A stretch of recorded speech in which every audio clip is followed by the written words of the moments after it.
사도행전 21장 17절에서 18절까지의 말씀입니다. 신약성경 사도행전 21장 17절과 18절 말씀을 보겠습니다.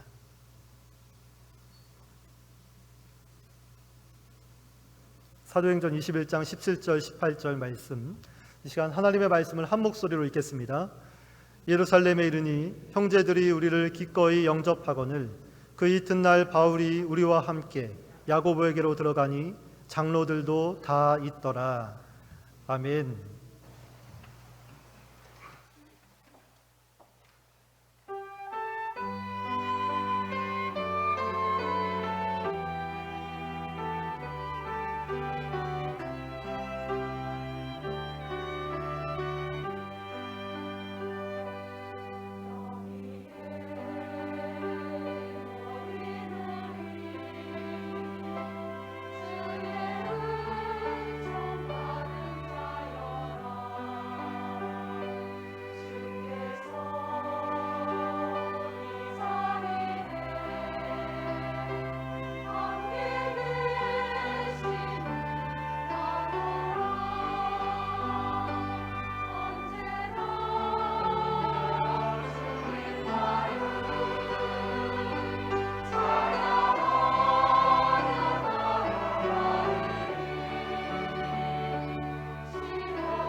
아멘. 이제 말씀을 듣습니다. 담임 목사님 나오셔서 천상의 코이노니아라는 제목으로 말씀을 전하십니다. 큰 은혜 받으시기 바랍니다. 할렐루야. 한 주간 잘 지내셨죠? 예, 감사합니다. 성가대 찬양 은혜가 됐습니다. 아주 감사해요. 설교 찬양으로 그 찬양을 하려고 생각했다가 바꾸길 잘했네. 내가 다른 거를 했어요. 다른 거를. 광고했는데요. 제가 좀 첨부하겠습니다. 우리가 왜 역사순 성경 한번 교회에서 여러분에게 공급을 해드렸는데 200권 해서 여러분이 사신 분들이 많죠. 근데 그 책이 이제 파본이 있나 봐요. 그러니까 성경 사이사이에 한 장씩 붙었다든지 인쇄가 잘못됐다든지 그런 게 있어서 개인적으로 개별적으로 교회 가져오시는 분들이 있어서 그걸 또 이제 그쪽으로 통성경으로 보내주고 택배로 또 우리가 받고 한 권 한 권 하다 보니까 일이 번거로워져서 아예 그거를 날짜를 딱 정해드릴 테니까 20일까지 집에 가셔서 일부러 한번 이렇게 쭉 넘기면서 한번 확인해 보세요. 이상이 있는지 없는지. 그래서 이상 있는 분들은 이게 그냥 봐도 괜찮은 것들은 그냥 보시고 혹시 인쇄가 잘못돼서 이 인쇄 자체가 안 됐다든지 인쇄가 양쪽이 겹쳤다든지 막 이런 것들이 있을 수 있어요. 그래서 그런 거는 지체하지 마시고 우리 교육자 사무실로 20일까지 가지고 오시면 모아서 한꺼번에 일을 처리하겠습니다. 다 교환해드리겠습니다. 제가 오늘 오후에는 수정교회 헌신예배인도차 다녀오겠습니다. 어제 충남전도회에서 옥상 방수 공사를 해주셨어요. 아주 참 힘든 일인데 옥상이 초록색으로 다 원래 깔려 있었잖아요. 이렇게 지금 공사에 어제들 뭐 뜬 부분들은 벗겨내고 또 이제 깨진 부분들은 또 쓸어내고 떼어내고 하면서 아주 수고들 많으셨고 저렇게 하고서 이제 그 위에다가 또 초록색으로 또 입히지 않고 이제 회색에 하얀색에 가까운 회색으로 싹 도색을 했습니다. 그래서 어제를 많이 수고해 주셔서 여전도의 권사님들이 또 식사 준비해 주셔서 감사하고 깔끔하죠? 빨리 올라가서 국수 먹고 저기서 좀 애들도 뛰어노는 것도 보고 그러면 좋겠네요. 감사합니다. 수고 많으셔서 남전도원들을 박수 한번 격려하겠습니다. 감사합니다. 목회 이야기 잠깐 읽고 말씀 나눌게요. 주보 봐주시죠. 백신 접종 아내와 코로나 백신 접종을 했습니다. 예약을 하고 나타나지 않은 누군가의 노쇼 혜택을 받은 겁니다. 일단 접종을 하고 나니 마음으로 한결 안심과 안정이 되었습니다. 교우들 중에도 맞은 분들이 제법 많고 접종을 예약한 교우들도 늘고 있습니다. 1년 넘게 갇혀 일상을 놓치고 서로 간의 의심과 불신, 심지어 혐오까지 가는 최악의 사태와 그 후유증에 시달리고 있었는데 이제야 출구가 보이는 것 같습니다. 초기에는 백신에 대한 불신이나 오해가 있었지만 한교총 한국교회 총연합회에서도 순서가 오면 지체 없이 접종을 받을 것을 권고했습니다. 한국교회와 백신의 관계는 교회사에도 나타납니다. 구한말 조선에 콜레라가 창궐했을 때 교회와 선교사들은 백신을 이용해 질병 퇴치에 앞장섰습니다. 언더우드 선교사는 당시 세문안 교회에 병원 역할을 하는 환자 보호소를 차려놓고 환자를 돌봤으며 백신을 들여와 치료함으로써 콜레라 종식에 크게 기여해 고종 황제로부터 상과 상금까지 받았다고 교회사는 전합니다. 지난 1년 5개월간 코로나의 피해자면서 동시에 가해자로까지 지목된 교회들이 하루빨리 오명을 받는 지름길은 백신을 맞는 것입니다. 그래야 집단 면역이 이루어지고 집단 면역이 돼야 예배의 문이 열려 교회가 다시 살아날 수 있는 것입니다. 백신 접종은 단순히 코로나19를 물리치는 것을 넘어 교회됨을 회복할 수 있는 기사회생의 기회입니다. 죄와 사망의 영원한 백신이신 예수 그리스도를 영접하는 결단처럼 코로나 백신을 접종하여 예배와 삶과 교회됨이 회복되길 소망합니다. 여러분 일부는 어르신들이 많으셔서 한번 제가 여쭤봤어요. 백신 맞으신 분 손 들어보세요. 그랬더니 대략 한 70% 정도는 이상, 70% 이상이 다 손들 들으셨어요. 뭐 그 정도면 굉장히 많은 분들이. 2부도 제가 보니까 한 50%까지는 안 돼도 한 40% 정도까지는 손을 들으셨어요. 자, 준비하시고 3부도 백신 맞으신 분들 한번 손 들어보세요. 몇 분이나 됩니까? 꽤 많으시네요. 4층도. 내리세요. 아마 예약하신 분들도 많으실 거예요. 그리고 제가 아직 해당 안 되는 분들도 계신데, 일단 병원 신청해 놓으면 저희도 부부도 신청해 놨는데, 이게 신청해 놓고 안 오는 사람들 그 빈 자리에 차례가 돼서 병원에서 연락이 와가지고 이렇게 맞았어요. 맞았는데 참 맞고 나오면서 제가 마스크 확 벗었어요. 제 아내가 오버한다고 또 야단은. 어쨌든 우리가 빨리 마스크 벗는 날이 왔으면 좋겠고, 이게 여름철 되면서 이게 얼마나 더워요 지금. 솜잎을 덮고 있는 거나 마찬가지잖아요 지금. 빨리 좀 벗어서 자유롭게 예배할 수 있는 날이 오도록 함께 협력하실 수 있기를 바랍니다. 기도합시다. 하나님 아버지 감사합니다. 주님의 전에 나와서 이 어려운 시기에도 예배 드릴 수 있음이 은혜요 축복입니다. 아버지 하나님, 영상으로 예배하는 우리 성도들도 있습니다. 있는 처소가 성전이 되게 하여 주시고, 아버지 하나님 있는 자리에서 예배 소홀히 하지 않게 하시고 철저히 하나님께 예배로 나아가는 우리 성도들 되게 하여 주옵소서. 이 시간도 부족한 중 하나님의 말씀 수종됩니다. 성령께서 은혜 부어주시고 사용하여 주셔서 하나님의 말씀이 잘 박힌 못과 같이 우리의 육비에 새겨지는 심겨지는 축복의 시간 되게 하여 주옵소서. 미사옵고 예수님의 이름으로 기도합니다. 아멘. 우리 앞뒤 좌우 축복합시다. 사랑합니다. 축복합니다. 은혜 받읍시다. 감사합니다. 우리 교회 금년도 표입니다. 함께 하시죠. 하나님만 바라라.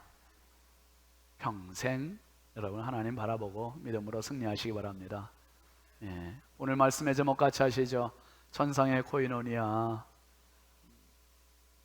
하면 좀 당겨야 돼.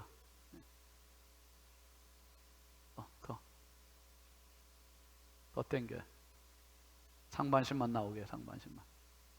매주 하는 건데 내가 갈게. 앞으로 이 정도는 해놔야 돼. 이 정도를. 그 정도 해놔야 돼요. 그래서 제가 이제 활동 반경이 좀 넓으니까 이 카메라 잡는 게 때로는 좀 어려워서 그래요. 여러분들 이해해야 돼요. 그래도 이렇게 가까이 해놔야 더 좋잖아요. 여러분, 우리가 뭐 다른 나라에 간다든지 먼 지방을 간다든지 오래 체류했다가 뭐 다시 집에 온다든지 하면 피곤하잖아요. 그런데 집에 왔다는 안도감. 그러니까 참 그래서 안도감과 함께 피로가 확 몰려오기도 하잖아요. 이제 그런 경험하신 분들이 많으실 거예요. 바울 사도가 3번의 전도 여행을 다 마쳤어요. 지금 이 3번의 전도 여행을 마무리하면서 예루살렘 교회에 왔는데, 시간으로는 약 11년의 시간이 흘렀고 거리로는 약 15,000km나 되는 먼 거리를 돌아서 온 겁니다. 근데 바울 사도가 이 예루살렘에 올 때 마음 자세가 어땠습니까? 우리가 먼저 봤지만 사도행전 20장 22절부터 24절까지 한번 볼까요? 보라, 이제 나는 성령에 매여 예루살렘으로 가는데 거기서 무슨 일을 당할는지 알지 못하노라. 오직 성령이 각 성에서 내게 증언하여 결박과 환난이 나를 기다린다 하시나, 내가 달려갈 길과 주 예수께 받은 사명 곧 하나님의 복음을 증언하는 일을 마치려 하면은 나의 생명조차 조금도 귀한 것을 여기지 아니하노라. 죽으면 죽으리라는 각오를 가지고, 결단을 가지고 예루살렘으로 들어가는 겁니다. 환난과 결박 기다리는 거 알고 있기에, 성령의 음성 들었기에 이 결단을 가지고 각오를 가지고 들어가는 거예요. 들어가는데 오늘 말씀이 이 바울을 맞이하고 영접하는 예루살렘 교회의 모습입니다. 17절 말씀을 공동번역으로 한번 같이 볼까요? 예루살렘에 도착한 우리는 교우들의 뭘 받았다? 따뜻한 영접을 받았대요. 따뜻한 영접. 여러분, 문전박대 생각하고 갔는데 따뜻한 영접을 받으면 얼마나 기분이 좋겠어요. 여러분께서 한 주간 동안 사시면서 힘들고 피곤하고 지쳐있는 모습을 주일날 와서 이렇게 은혜 받으려고 위로 받으려고 왔는데, 제가 여기서 맨날 그냥 책망만 하고 그게 뭡니까 말이에요. 막 야단치면은 격려가 되고 위로가 되겠어요? 아니면 짜증이 나겠어요? 힘들잖아요. 받기 어렵잖아요. 그런데 따뜻한 영접을 받았대요. 영접을. 여러분, 주님의 교회는, 예배의 자리는 올 때마다 성령의 안아주심이 있음을 기억하시기 바랍니다. 성령의 위로가 있는 게 예배요, 성령의 안아주심이 있음이 예배요. 그러니까 이 자리에 와서 성령의 위로, 성령의 치유, 성령의 안아주심을 경험하지 못하면 우리는 너무나 엄청난 막대한 손해를 보는 거예요. 손해를. 그러니까 예배에 와서 성령의 만져주심, 터치가 여러분 각 심령마다 가득하시길 주의 이름으로 축원합니다. 바울 사도를 이렇게 따뜻하게 영접한 이 예루살렘 교회, 바울 사도가 그 다음날 이제 선교 보고를 하는 장면인데요, 18절 보시죠. 그 이튿날 바울이 우리와 함께 야고보에게로 들어가니 장로들도 다 있더라. 이 예루살렘 교회의 수장, 담임 목사격인 야고보, 이 야고보는 예수님의 친동생이요, 예수님의 친동생이고 신약 성경 야고보서의 저자입니다. 그러니까 이 야고보가 담임 목사 역할로 예루살렘 교회를 섬기고 있는데 바울 사도가 왔어요. 그리고 다른 장로들이 와서 같이 교제를 하는 겁니다.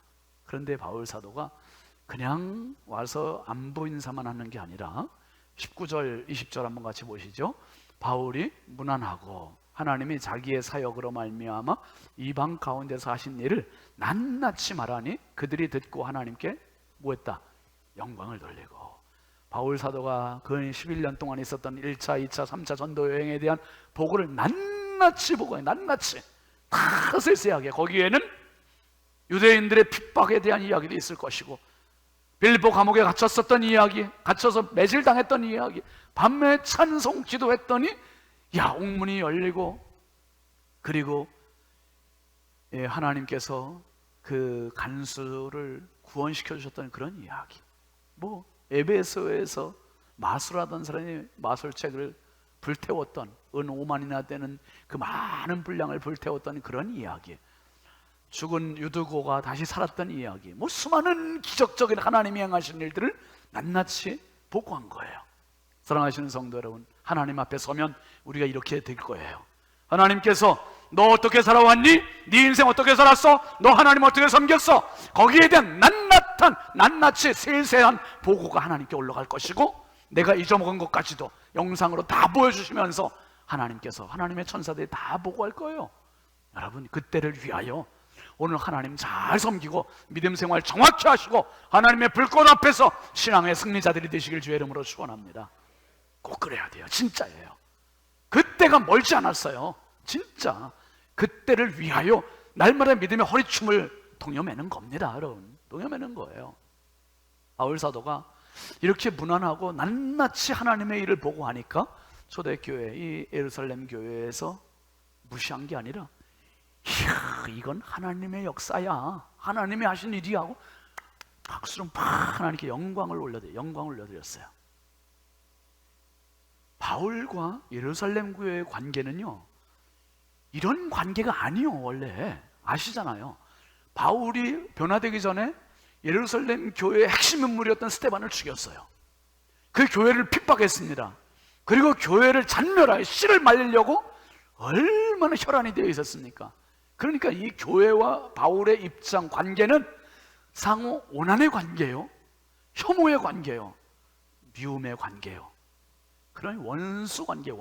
그런 이 사람들이, 세상 사람들은 이런 관계 되면 그렇게 끝장나잖아요. 끝장나는데 어떻게 예루살렘 교회와 바울 사도가 이렇게 친밀한 교제가 넘치는가? 그 이유는 십자가의 보혈 때문이요. 예수 그리스도의 십자가의 보혈은 무엇이든지 하나로 만들지 못할 것이 없어요. 하나님과 우리가 원수 되었을 때 그리스도께서 우리를 위하여 죽으심으로 하나님과 우리가 화목하게 됨을 믿으시기 바랍니다. 그러니 예루살렘 교회와 바울 사도가 원한 관계, 원수 관계였는데 예수 그리스도의 보혈로 친밀하게 될 뿐만 아니라 친밀한 교제, 사귐, 여기서 충분한 친교가 일어나는 거예요. 그게 바로 코이노니아입니다. 코이노니아는 친교, 사귐, 교제라고 하는 헬라 말이잖아요. 코미멀이라고 하는 책이 있습니다. 이 책은 이강천 목사님, 바나바 선교원 훈련원 원장이셨고 서울신학대학교 교수였었죠. 지금 은퇴하셨고, 정말 이 목사님은 현직에 계실 때보다 은퇴하셔서 더 하나님께 귀히 쓰임을 받으셨어요. 재작년에 우리 교회 오셔서도 3부 예배 잠깐 축도하셨잖아요. 예고 없이 잠깐 오셔서 참 제가 볼 때는 우리 교단에서 영성 탑인 것 같아요. 탑. 정말 훌륭하신 목사님이세요. 근데 이 코미멀 이 책 잠깐 한번 올려놔 보세요. 코미멀은 코이노니아, 사귐, 친교, 교제고요. 미션, 사명이라는 뜻이에요. 사명. 멀은 멀티플리케이션, 이건 곱셈, 증가, 배가 된다는 그런 말. 그래서 코이노니아, 미션, 멀티플리케이션, 이것을 하나로 그냥 약자를 따서 그렇게 쓴 책입니다. 목사님이 여기서 이제 하시는 말씀 중에 한 가지가 코이노니아의 두 가지 종류를 얘기하세요. 수직적인 코이노니아와 수평적인 코이노니아. 이 수직적인 코이노니아는 나와 하나님과의 관계예요. 나와 하나님과의 관계. 여러분, 이거는요, 세상 끝날까지, 내가 세상 죽는 날까지 절대로 훼손돼서도 안 되고 약화돼서도 안 되고, 강하면 강해져야지, 절대로 끊어져서도 안 되고 훼손돼서도 안 되고 약화돼서도 안 되고, 주님 나라 가는 그날까지 하나님과 당신과의 코이노니아가 날마다 강화되는 은혜가 있길 주의 이름으로 축원합니다. 예배를 통해서, 기도를 통해, 찬양을 통해서 날마다 믿음이 강화돼야 돼요. 강화돼야 돼. 진짜 강화돼야지. 정말 이거는 너무 마지막 때 진짜 중요한 부분이에요. 수직적인 코이노니아. 그리고 이 수직적인 코이노니아가 이루어진 근거가 예수 그리스도의 십자가의 보혈입니다. 십자가의 보혈 아니면 하나님과 나와의 관계가 연결될 방법이 없어요. 도리가 없어요. 어떤 종교, 어떤 성인이 와도 이것은 관계가 성립될 수가 없어요. 그런데 예수 그리스도의 십자가의 보혈로 우리는 나와 하나님과의 관계가 친밀한 관계로 회복됨을 믿으시기 바랍니다. 그 다음에 그 관계가 수평적으로, 이웃으로, 부부 간에, 부모 자녀 간에, 교우들 간에 코이노니아를 이루는 것, 그게 수평적이에요. 수평적. 여러분, 하나님께서 부부로 만나게 해주신 것은 이 세상의 최고의 축복입니다. 축복이요. 아멘을 하시옵소서.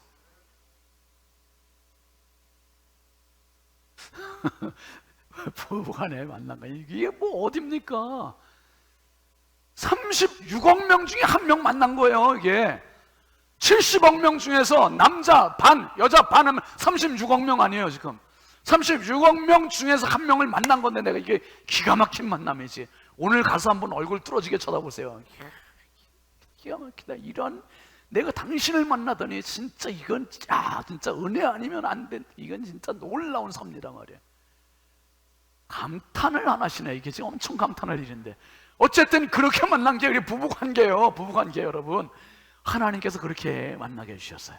근데 이거를 소홀히 하면 안 되고, 부모 자녀도 마찬가지고, 우리 교우들도 대한민국 6만여 교회 중에서 신성교회에서 만난 게 얼마나 축복인데요. 이 관계를 더 우리가 완벽하게 만들어가는데 힘을 모으시기 바랍니다. 특별히 여러분, 이 코미멀 책에 보면 이강천 목사님이 이제 3가지 도형들을 만들어 놓으셨어요. 그 첫 번째가 이제 제가 작년에 한번 사도행전 2장 할 때 보여드린 것 같아요. 요겁니다. 성삼일체 하나님, 성부, 성자, 성령 하나님이 3개 앵글로 하나가 되셨어요. 여기에 사랑으로 하나가 된 완벽한 코이노니아. 이 코이노니아의 원조. 그래서 내 안에 내가, 내 안에 네가, 상호 3분이 함께 교통하시는, 큰 분이 있고 작은 분이 있는 게 아니라 크기도 똑같으신 분, 성부, 성자, 성령 하나님이 한 분으로, 그 하나님께서 삼위일체의 완벽한 조화와 친교 코이노니아 속에서 너무 행복하시니까 그 속에 우리를 초청하시는 거예요.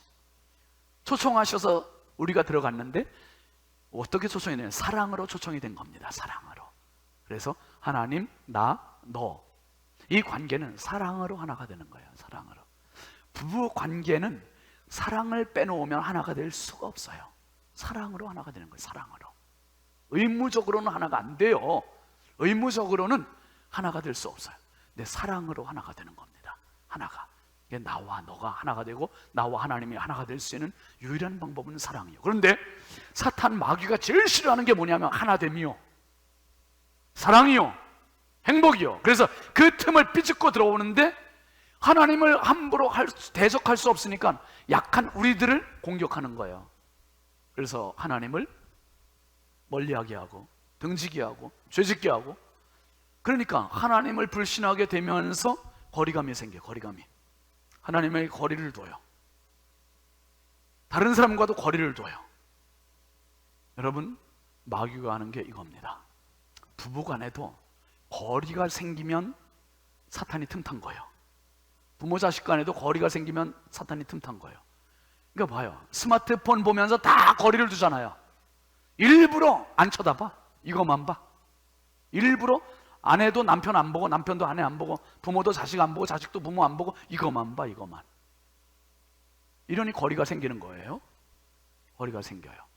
코로나 생기면서 이제 싹 안면 몰수, 귀 막고 얼굴 덮고, 그리고서 그냥 자기가 생각하는 그 사람하고만 통화하고, 앞에 아는 사람이 와도 누가 왔는지도 모르고 인사도 안 하고 아예 보지도 않아요.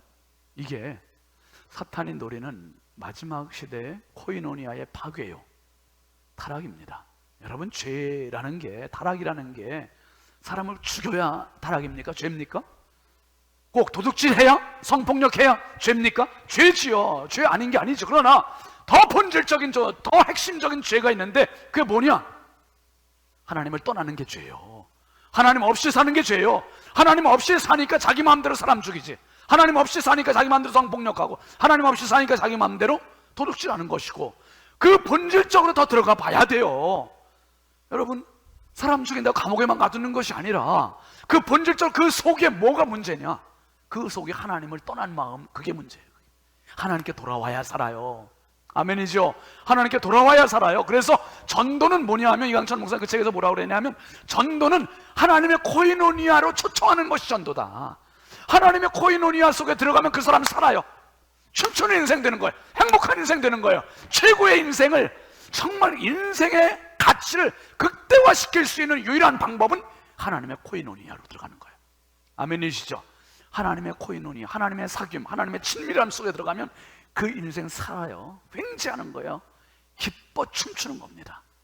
여러분, 예수님께서 이 땅에 하나님과 나와의 깨진 코이노니아를 다시 접목시키시기 위하여, 봉합시키시기 위하여 십자가로 오셨고, 그리고 예수님께서 우리를 위하여 하나님께 간절히 기도하시는데, 요한복음 17장 21절 말씀해 보면 하나님과 나와의 수직적인 코이노니아를 위해서 기도하세요.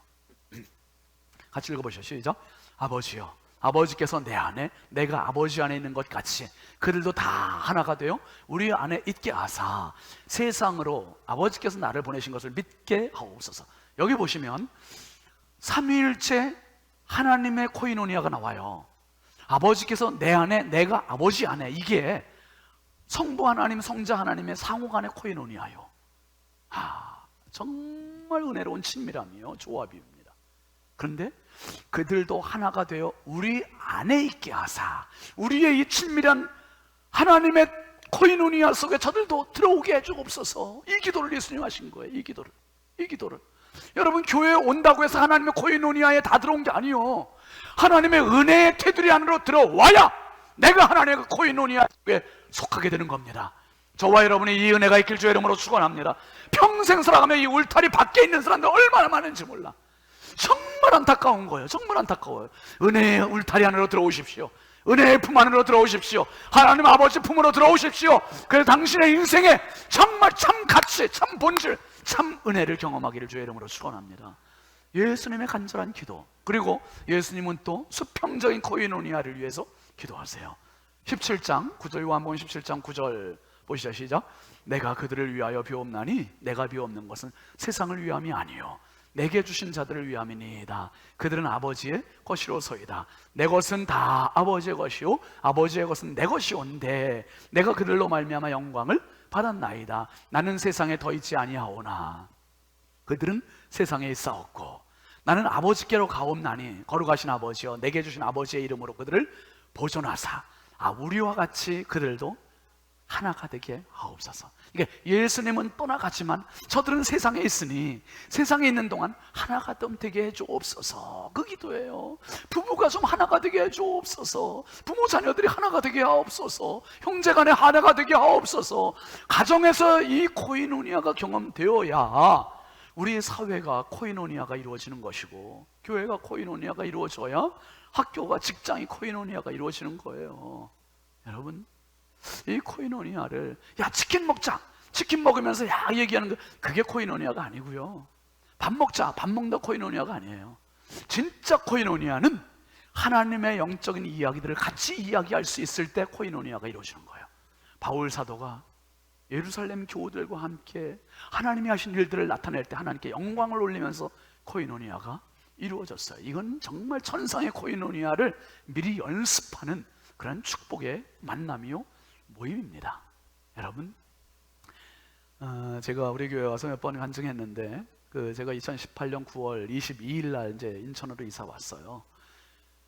근데 9월 22일 날 인천으로 이사 왔는데 7월 말에 부여중앙교회에 제가 이사하기 2달 전에, 한 달 반 정도 전에 부여중앙교회 새가족이 등록을 했습니다. 새가족이기보다는 새신자예요. 여러분, 새가족하고 새신자는 달라요. 새가족은 다른 교회 다니다가 우리 교회 온 분은 새가족이요. 그건 새신자가 아니죠. 근데 아예 신앙생활을 처음 하는 분은 새가족이기도 하지만 새신자예요. 새신자.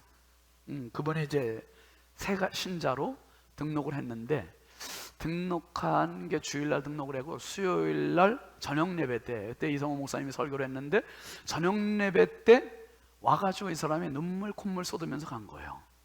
그리고 그 다음 주일날 이제 왔는데 저쯤 앉았어요. 저 저기쯤 앉았었는데 설교 시간 내내 울어.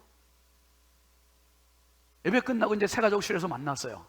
새가족실에서 만났는데 이 주부가 36살 된 주부가 그냥 여기가 브라우스가 다 젖어 있어. 얼굴 화장 다 지워지고 난리. 그런 난리가 없어요. 이야기를 물어볼 것도 없어. 아버지가 돌아가셨냐? 아니요. 그게 아니라 하나님 앞에 와서 받은 은혜가 너무너무 큰 거예요. 그래서 제가 사실 부여를 떠나면서 우리 신성교회 오면서 제일 마음이 아팠던 게 그 성도 김미진 성도인데 김미진 성도를 이제 막 핏덩어리와 같이 갓 태어난 어린 아기를 그냥 놓고 오는 게 너무 힘들었어요. 너무 미안하기도 하고. 그래서 제가 이 짧은 기간, 한 달 반 정도의 기간 동안에 카카오톡으로 계속 양육을 해줘야겠다 해가지고 양육을 해줬어요. 제가 양육을 해주면 거기서 답장이 오고 아주 장문으로 왔어요. 장문으로 보내주고 아내와 함께 보면서 같이 참 우리도 야 쭉쭉쭉 자라구나. 퀀텀 리프라는 표현을 썼어요. 제가 그냥 그 한 달 새에 그냥 크는데 쭉쭉쭉쭉 막 커나가는 게 느껴져 보여요. 이 새 가족이 막 새벽기도 나오고 그때 막 그러면서 은혜를 참 많이 짧은 시간이지만 누렸어요. 그 새 가족이 언제 한번 제가 보여 읽어드린 적이 있는지 모르겠는데 제 책갈피에 이런 이야기를 쓴 거를 제가 간직을 해요. 신윤진 목사님의 설교를 통해 한 사람의 인생을 바꾸셨습니다. 거듭나게 인도하셨습니다. 제 딸아이가 어제 저를 위해 기도해 주었습니다. 하나님, 우리 엄마를 잘 가르쳐 주신 목사님께서 다른 교회에 가신대요. 그곳에서 우리 엄마에게와 같이 행복하고 기쁨을 주시는 그런 목사님 되게 해주세요. 우리 엄마 같은 행복한 사람 많이 만들어 주시게 해주세요. 아이의 기도를 듣고 울었으나 깨달았고 희망되었습니다. 목사님, 짧았지만 강렬했던 뜨거웠던 목사님을 뵐 수 있었음에 무척 영광이었다고 생각합니다. 조금만 늑장 부렸다면 저는 여전히 바닥을 기었을 것입니다. 그때 목사님께서 인도해 주셨음에 감사드립니다. 목사님의 사명을 위해 기도하겠습니다. 맺어주신 그 열매 꽃 피우고 정진하겠습니다. 김미진 성도 올림 그렇게 썼는데 이 28번의 카카오톡 양육기를 제가 사실 김미진 성도하고 책으로 내려고 그랬었어요, 이걸. 그런데 제가 떠나면서 후임 목사님한테 이게 누가 되겠다 싶어서 보류하고 있었는데, 김미진 성도가 이걸 이 책으로 자기가 만들어 왔어. 그냥 자기가 이게 28 하늘 카톡, 이 하늘 카톡이라는 떠나는 목사와 새 가족의 한 달 양육기, 이렇게 해서 쭉 보시면 여기 이제 카카오톡 뭐 중간중간 제가 이제 시도 넣고 또 아주 잘 구성이 됐어요. 그래서 이제 이걸 출판사만 갖다 좀 바로 책으로 될 것 같아요. 여러분 특별히 기도해 주십시오. 출판사도 출판사 나름이니까 할 수 있으면 이제 도란노 같은 참 좋은 기독교 출판사를 통해서 하고 싶은 욕심은 있는 거예요. 뭐 비용이 좀 들겠지만. 그런데 이 책에 보면 서두에 제가 프롤로그를 썼고, 그리고 김미진 성도가 자기 간증을 썼어요.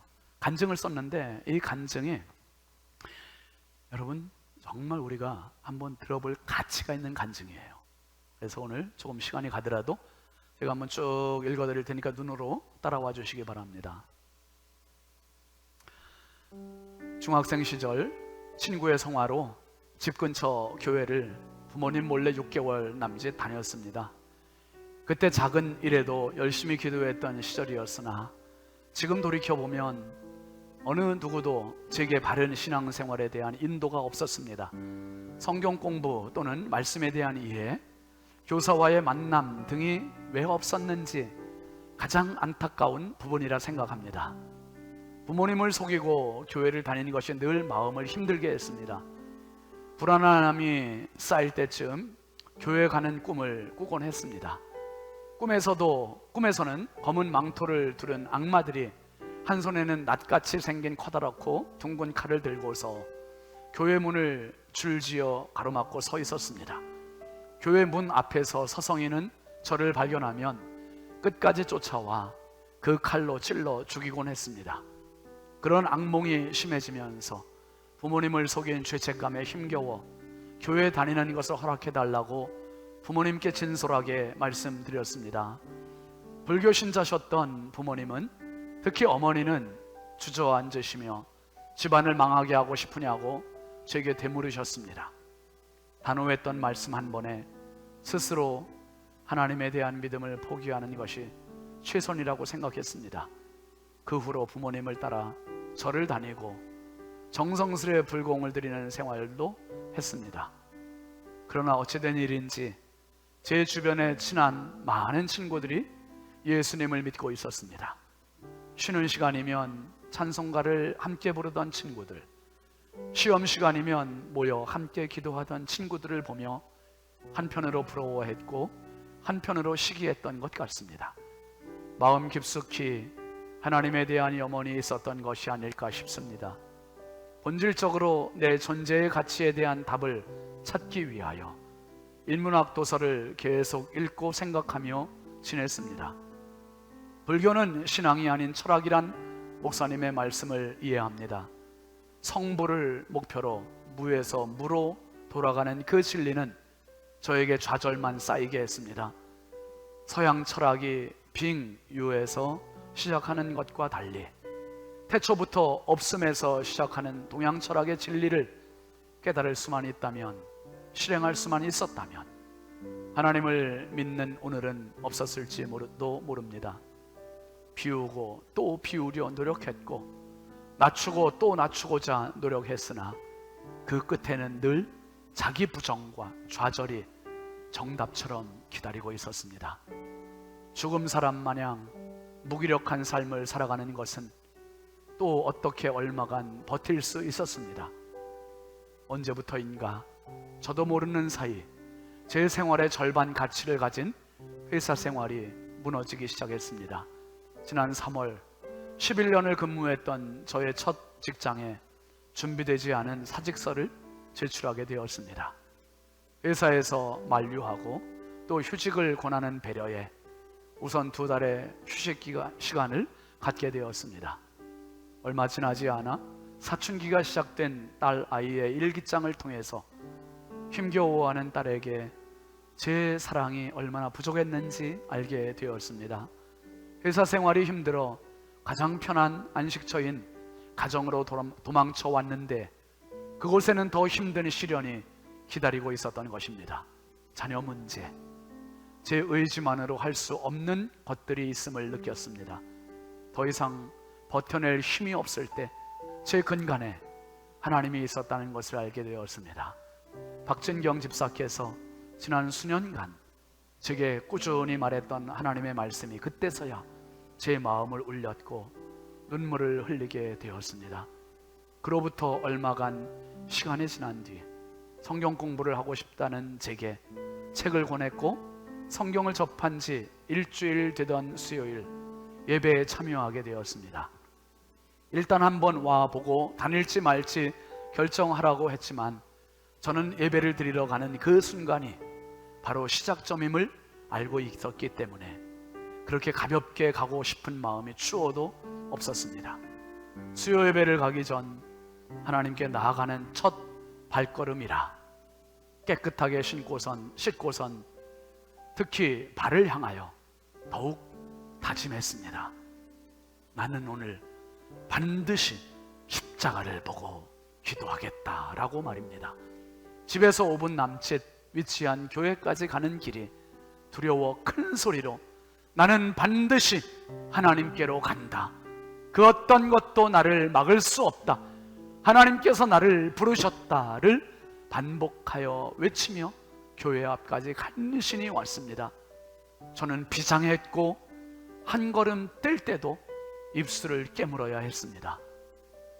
교회 문을 들어서는 순간 눈물이 핑 돌기 시작했습니다. 예배를 드리러 올라가는 길 내내 눈물을 참느라 정신이 하나도 없었습니다. 이제야 먼 길 돌아 당도했다는 안도감과 더불어 죄스러움에 그저 눈물만 뚝뚝 흘렸습니다. 산을 넘는 자의 발, 믿음으로 돌파하라. 수요 예배의 말씀은 산을 넘는 자의 발이었습니다. 이성훈 목사님을 통한 하나님의 말씀을 듣고 하염없이 쏟아지는 눈물과 함께 하나님께서 잘 왔다고, 너는 산을 넘어왔다고, 너의 발이 참 아름답다고, 앞으로 너의 신앙생활은 새 힘을 얻어 독수리가 날개치며 올라감 같을 것이라고 말씀하시는 것 같았습니다. 그날 제게 들리는 말씀, 찬송, 심지어 눈에 보이는 믿음으로 돌파하라는 라는 문구가 제 마음에 박혔습니다. 이사야 52장 7절, 좋은 소식을 전하며 평화를 공포하며 복된 소식, 좋은 소식을 가져오며 구원을 공포하며 시온을 향하여 이르기를 내 하나님이 통치하신다 하는 자의 산을 넘는 발이 어찌 그리 아름다운가. 수요 예배를 기점으로 저는 완전 다른 사람이 되었습니다. 스스로도 믿어지지 않는 하루하루를 살고 있었기에 매 순간 하나님을 붙잡지 않을 수가 없었습니다. 그때 이성훈 목사님의 산을 넘는 자의 발이라는 제목으로 수요 예배 설교를 했고, 그때 부여중앙교회 표가 믿음으로 돌파하라 현수막이 앞에 걸려 있었어요.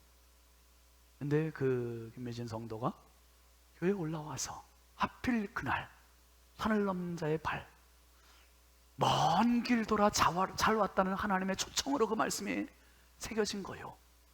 믿음으로 돌파하라는 그 말씀이 자기의 인생 한계를 뛰어넘어서 하나님의 품에 안기라는 그 말씀으로 새겨진 거예요. 그리고 그 인생이 하나님의 자녀가 되었습니다.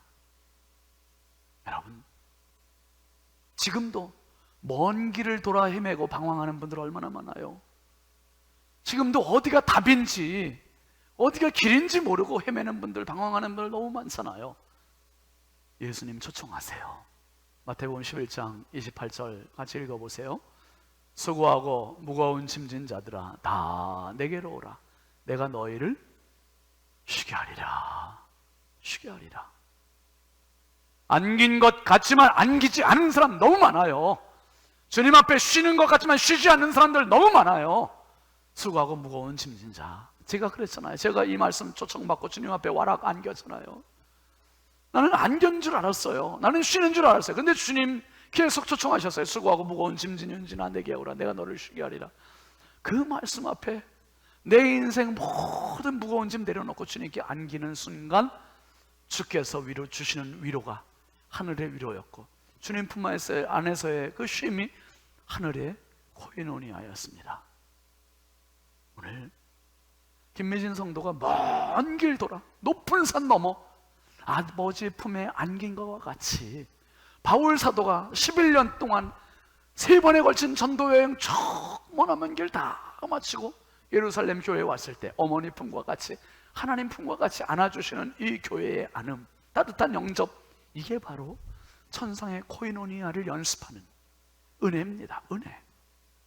우리가 이 세상 살다가 마지막 가는 천국에 완성된 천상의 코이노니아가 있을 거예요. 그 모습을 요한계시록에서는 이렇게 이야기합니다. 22장 1절부터 한번 쭉 보시죠. 또 그가 수정같이 맑은 생명수의 강을 내게 보이니 하나님과 및 어린 양의 보좌로부터 나와서 길 가운데로 흐르더라. 강 좌우에 생명나무가 있어 12가지 열매를 맺되 달마다 그 열매를 맺고 그 나무 잎사귀들은 만국을 치료하기 위하여 있더라. 다시 저주가 없으며 하나님과 그 어린 양의 보좌가 그 가운데 있으리니 그의 종들이 그를 섬기며 그의 얼굴을 볼 터이요 그의 이름도 그들의 이마에 있으리라. 다시 밤이 없겠고 등불과 햇빛이 쓸데없으니 이는 주 하나님이 그들에게 빛이심이라. 그들이 세세토록 왕노릇 하리로다. 여러분, 천상의 코이노니아를 경험하는 순간까지 수많은 사탄의 공격이 있어요. 고난의 공격, 시련의 공격, 눈물의 공격, 좌절의 공격, 수많은 공격들이 있지만 그 공격은 끝장내라고 있는 공격이 아니라 견디라고 하는 공격이니 여러분 천상의 코이노니아까지 완성되는 그 시간까지 힘들지만 어렵지만 버겁지만 다시 일어납시다. 다시 주님 손 붙잡읍시다. 다시 성령님 의지합시다. 그래서 우리 모두가 가정을 회복하십시오. 교회를 회복하십시오. 신앙을 회복하십시오. 그래서 천상의 그 코이노니아, 멋진 그 코이노니아에 들어갈 때 정말 주님이 내 눈물 닦아주시고 내가 주님 품에 안기는 영원한 그 아버지 품에 안기는 진정한 하나님의 백성들, 성령의 사람들 되시기를 주의 이름으로 축원합니다. 축원합니다. 우리 함께 찬양하시지요. 보혈을 지나 찬양하겠습니다.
아버지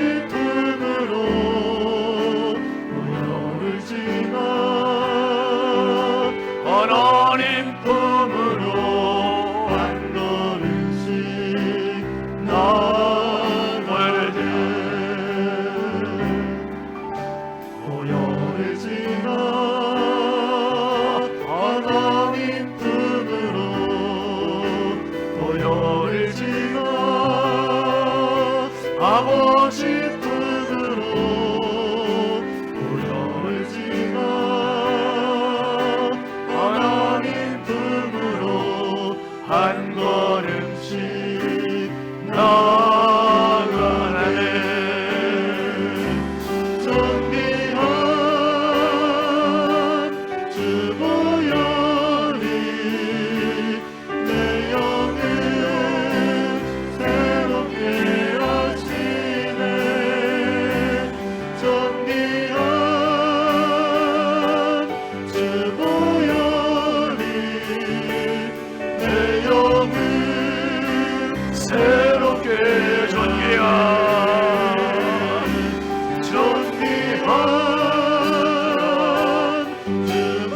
주보혈이 내 영을 새롭게 하시네 정비한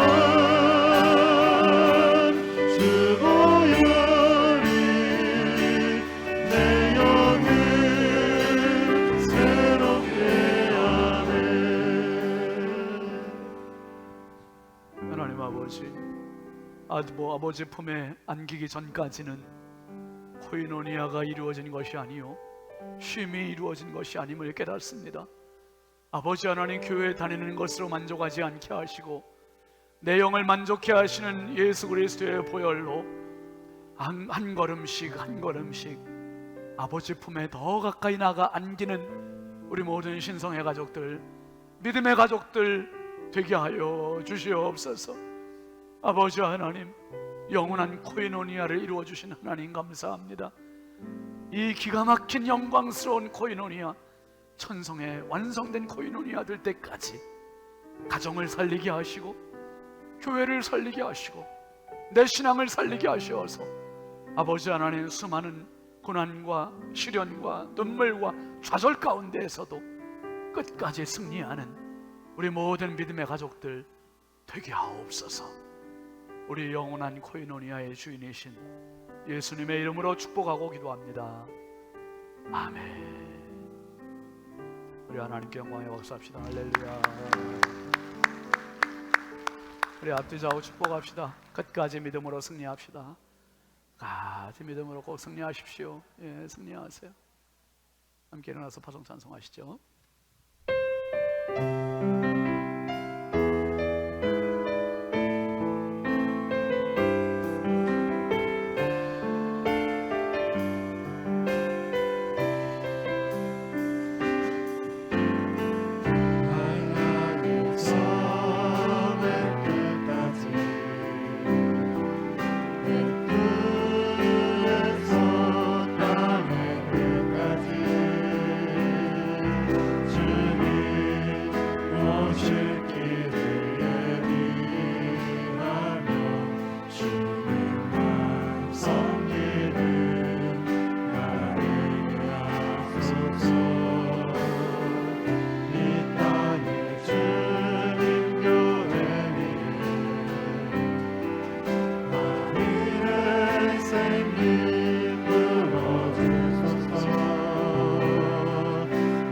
열방을 치유하시네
천상에 완성된 코이노니아를 이루어 주시기 위하여 십자가의 희생 제물 되어 주신 주 예수 그리스도의 은혜와 하나님 아버지의 무완전하신 사랑하심과 지금도 하나님의 코이노니아로 우리를 초청하시는 성령님의 감화와 감동 내주 교통 역사하시는 은총이 오늘 그 코이노니아를 사모하고 그 코이노니아 속으로 들어가는 한 걸음씩 한 걸음씩 나아가는 우리 신성의 모든 가족들, 영상으로 함께하는 믿음의 가족들, 이 나라 이 민족 위에 이제부터 영원토록 함께 하시기를 간절히 축원하옵나이다. 아멘.